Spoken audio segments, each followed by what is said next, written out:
Iran Israel যুদ্ধবিরতি ও মধ্যপ্রাচ্যের স্থিতিশীলতা নিয়ে বিনিয়োগকারীরা সতর্ক অবস্থানে থাকা ও চাহিদা বাড়ায় বিশ্ববাজারে ঊর্ধ্বমুখী জ্বালানি তেলের দাম।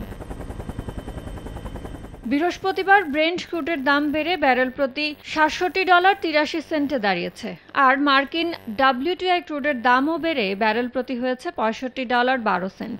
বিশ্লেষকদের ধারণায় তেলের দাম ইরান ইসরায়েল সংঘাত শুরুর আগের অবস্থান ব্যারেল প্রতি $৬০ থেকে $৬৫ ফিরে যাবে। এদিকে জাপান বহির্ভূত এশিয়া প্রশান্ত মহাসাগরীয় অঞ্চলের বড় সূচক MSCI দিনের শুরুর লেনদেনে কিছুটা পরিবর্তন হয়েছে, আর টোকিওর নিক্কে সূচক 0.৯% বেড়ে গেল 4 মাসের সর্বোচ্চ অবস্থানে পৌঁছেছে।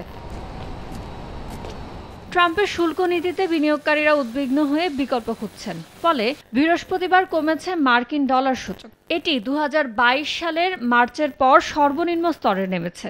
এখন পর্যন্ত সূচকটি চলতি বছরে 10% কমেছে। ইয়ানু শিফাত, সময় সংবাদ।